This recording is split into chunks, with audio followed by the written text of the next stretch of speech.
1290. England. King Edward I signs a single order. Every Jewish resident, men, women, children, has to leave. Immediately. 16,000 people. Gone. Expelled from a country many of their families had lived in for generations. No trial. No appeal. No explanation beyond religion. 1306. France does the same. 100,000 Jews expelled overnight. 1307. Germany follows. Then Spain. Portugal. Russia. Italy. Over and over and over, different country, different century, different king, same outcome. And here's the question that mainstream history never answers directly. Why? Why did every major European power, independently, across different centuries, different cultures, different languages, arrive at the exact same decision? The official answer is always religion, anti-Semitism, persecution, hatred. And that's real. That hatred was absolutely real, but it's incomplete. Because underneath the religious justification, every single expulsion had something else in common. Money. And once you understand the financial mechanics behind these expulsions, you will never look at medieval history the same way again. To understand what happened, you need to understand medieval Europe, not the Hollywood version. The real version. Medieval Europe was a world governed by two forces. The church and the king. The church controlled what was morally permissible. What you could do, what you could own, what you could charge for. And the church had a very specific ruling on money. Charging interest on loans was a sin. Called usury. Forbiddance. Explicitly. For every Christian. The biblical justification was Deuteronomy and Luke. Lend without expecting anything back. Profit from lending was considered exploitation of the desperate.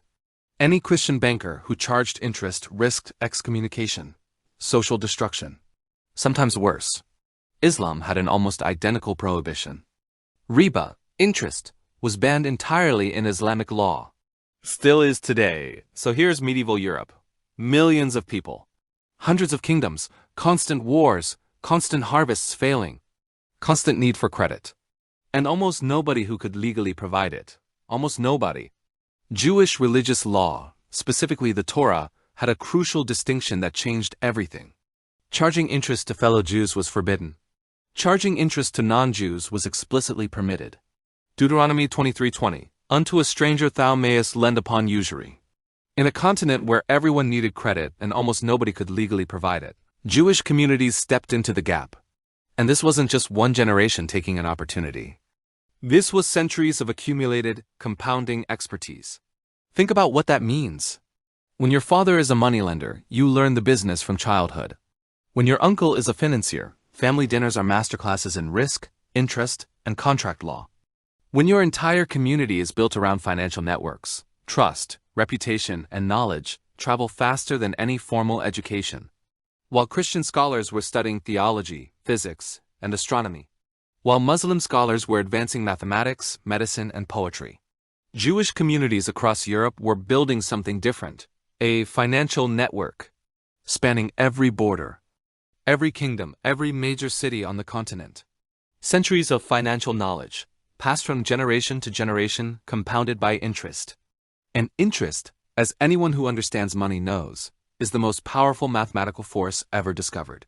A community that understands compound interest, while their competitors are forbidden from using it, has an advantage that is almost impossible to overcome.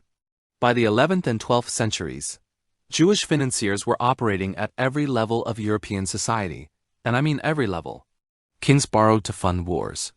A medieval army needed weapons, horses, food, and mercenaries, all requiring immediate cash that tax revenues couldn't provide fast enough. The Crusades alone, those massive military campaigns to the Holy Land, were substantially financed by Jewish moneylenders. Nobles borrowed to maintain their estates, to build castles, to fund lavish lifestyles that their agricultural income couldn't sustain.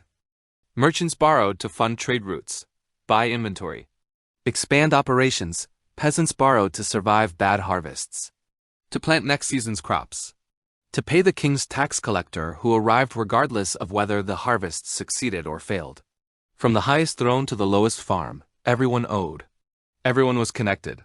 And here's what made this network extraordinary. It wasn't just local, it was continental. A Jewish financier in London had cousins in Paris, uncles in Frankfurt, connections in Rome and Toledo. Information about creditworthy borrowers, about political instability, about coming wars, traveled through this network faster than any royal messenger service. This was the world's first international financial network. Centuries before the Rothschilds. Centuries before modern banking, the prosperity this generated was enormous. Jewish communities in medieval Europe were, in many cases, among the wealthiest residents of any city they inhabited. They owned significant assets, held significant debts owed to them by significant people, including kings, especially kings. And that is where the story turns dark. Here is the mechanism that nobody explains clearly enough.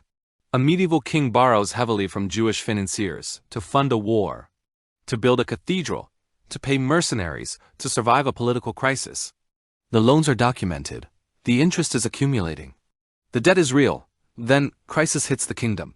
A war goes badly. A harvest fails. The treasury is empty. The population is restless. The king now faces a choice. Repay the debt, which requires raising taxes on an already suffering population.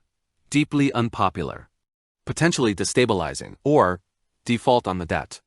Cancel what is owed, and remove the creditor so there's no legal recourse. But how do you cancel a debt without admitting you're simply a thief? You need justification. You need a story that makes the creditor the villain, and in medieval Europe, that story was already pre-written. Religious persecution, the eternal accusation. The ready-made justification that required no new evidence and no legal process. Expel the Jews, seize their assets, cancel the debts. Declare it an act of religious purification. The crowd cheers. The church approves. The debt disappears. This was a debt default with religious decoration. Let's go through the specific cases, because the pattern is undeniable once you see it. England, 1290. King Edward I had borrowed extensively from Jewish financiers to fund his military campaigns. Wales, Scotland, France. By 1290, the crown was deeply indebted. Edward expelled every Jewish resident, approximately 16,000 people. He immediately seized their financial assets and outstanding loan contracts, meaning debts, owed to Jews now transferred to the crown. He didn't just cancel his own debts. He inherited everyone else's debts to Jewish lenders. It was the most profitable single act of his reign. France, 1306. King Philip IV, already famous for destroying the Knights Templar to seize their assets, expelled 100,000 Jews overnight. He seized their property, their outstanding loans, their gold. The French treasury, which had been effectively bankrupt, received an immediate massive injection of seized wealth. Philip IV became known as Philip the Fair. Fair to whom exactly? History doesn't specify. Spain, 1492. The same year Columbus sailed to America, Ferdinand and Isabella expelled every Jewish resident of Spain. This followed decades of forced conversions, persecution, and the Inquisition. But the timing is notable. Spain needed enormous financing for its colonial ambitions. The assets seized from expelled Jews provided critical capital for the very expeditions that would make Spain the world's dominant power for the next century. Germany, Russia, Portugal, Italy, same pattern, different years, different kings, different justifications. Always a financial crisis preceding the expulsion. Always. Seizure of assets following. The religious hatred was real, absolutely real. But the timing of every expulsion follows the money. Now step back and look at the full pattern. What this history actually reveals is one of the most important and most uncomfortable lessons in economics. When you become indispensable to a system, you become a target of that system. Jewish communities across medieval Europe provided something genuinely essential: credit.capital.financial infrastructure. Without them, wars couldn't be funded. Trade couldn't be financed. Kingdoms couldn't function. But here's the trap. The more indispensable you become, the more the people who depend on you resent that dependence. Because dependence on a creditor means admitting weakness. It means acknowledging you need something you cannot provide yourself. Medieval kings, proud, powerful, politically fragile, could not publicly admit they were dependent on Jewish financiers. And when the debt became unpayable, the resentment became convenient. The creditor became the villain. The expulsion became the solution. This is not unique to medieval Europe or to Jewish communities. This pattern, borrow from a minority, then expel them when the debt becomes inconvenient, appears across history in different forms. The Chinese merchant communities expelled from Southeast Asian countries across the 20th century. Indian traders expelled from Uganda by Idi Amin. In 1972, after the Ugandan government had borrowed extensively from Indian-owned businesses. The mechanics are identical. Find the financially successful minority. Borrow from them. Resent the debt. Expel them. Seize their assets.